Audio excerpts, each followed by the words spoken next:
नमस्कार. संवाद live TV मध्ये आपले स्वागत. लोकसभा निवडणुकीच्या महत्त्वाच्या बातम्या पाहण्यासाठी आजच आमच्या YouTube चॅनलला सबस्क्राइब करा. आता वळूयात आजच्या बातमीकडे.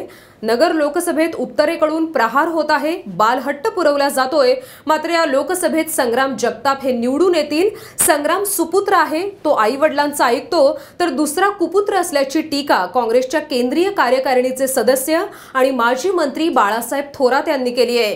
काल अहमदनगरमध्ये आयोजित राष्ट्रवादी आणि काँग्रेसच्या मेळाव्यात ते बोलत होते. यावेळी भाषणात थोरातांनी राधाकृष्ण विखे पाटलांना आतापर्यंत काँग्रेसनं अनेक पदं दिली, मात्र त्यांना नेहमीच सत्तेची खुर्ची हवी होती अशी टीका देखील केली आहे. विरोधी पक्षनेता कसा असावा यांनी जे महाराष्ट्राला आणि देशाला दाखवून दिलं आणि कसा नसावा हे सुद्धा सध्या पाहतोय आपण.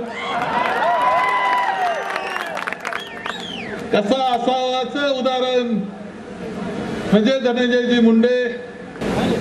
रिझर्व्ह बँकेचा अहवाल आला आणि त्या अहवालामध्ये सांगितलं की सगळ्यात जादा नुकसान गरीब माणसाचं झालं, शेतकऱ्याचं नुकसान हे नोटाबंदीमुळे झालं.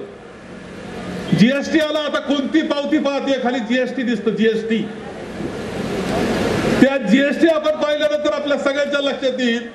तिघ जण जर जेवण करायला गेलो एखाद्या हॉटेलमध्ये आणि जीएसटीचा आकडा पाहिल्यावर लक्षात येतं की नरेंद्र मोदी आपल्या बरोबर जेवले. काही फायदा नाही. लोकांना पैसे काढून घेण्याचा कार्यक्रम केला. रिझर्व्ह बँक मोकळी करून टाकली. सीबीआय सारखी संस्था, तपास संस्था, तिथे एकामेकाच्या ऑफिसला कुलप लावायचा कार्यक्रम चालला.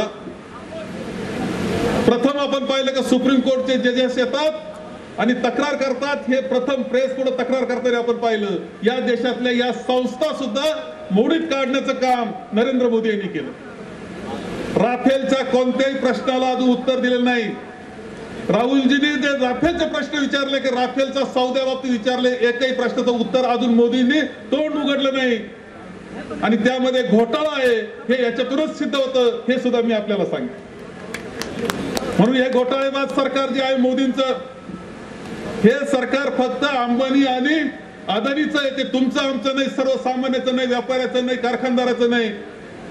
अंबानी आणि अदानींनी मोदी यांना पुढे करून संपूर्ण सरकार चालवलेले दिसत आहे. त्यांच्या हातातलं खेळणं पंतप्रधान झालेले आपल्या सगळ्यांना दिसत आहेत, हे लक्षात घ्या. काही मंडळी उत्तरेकडची आली.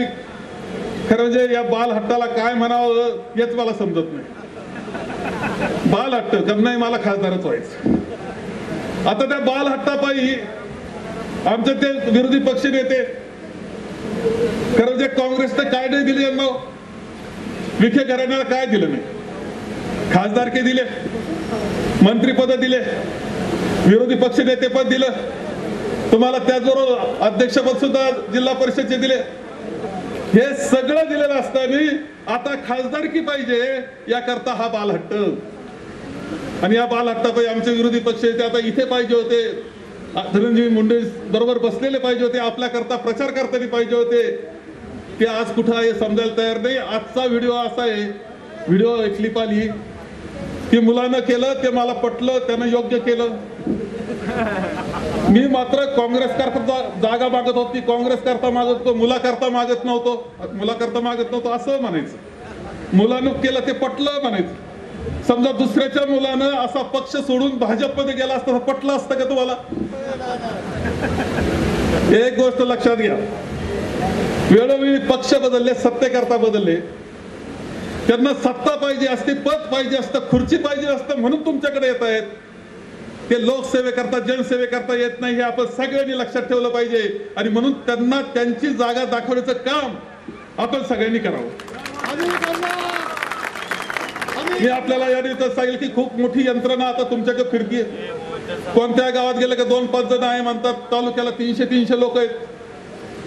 आपण सगळ्या त्या 300 मंडळीला सांगितलं पाहिजे, बाबांनो मतदान कसं करावं आम्हाला कळतं. आम्ही बरेच मतदान केले, तुम्ही आम्हाला येऊन इकडे काही शिकू नका, हे तुम्ही सांगितलं पाहिजे. आणि आणखी एक गोष्ट तुम्हाला सांगतो की या लोकसभेच्या निवडणुकीमध्ये तुमच्या गावामध्ये मतभेद असतील, तालुक्यामधले मतभेद असतील, ते विसरून जा सगळे. आणि सगळ्यांनी एक दिलाने ठरवलं पाहिजे, कोणत्या पक्षाचा असो कुणी असो त्यांनी ठरवलं पाहिजे की यावेळेस काही नाही, संग्राम भैयाला मतदान, दुसरं कोणाला मतदान नाही, हे सगळे ठरवलं पाहिजे. त्याकरता आपल्या विरोधात सुद्धा बोला, संकट ओढून घेऊ नका स्वतःवर, तुमच्या दक्षिण नगरवर.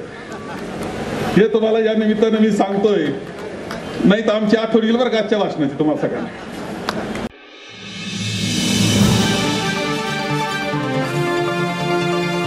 संवाद लाइव टीव्ही, आपला विश्वास, आपलं चॅनल.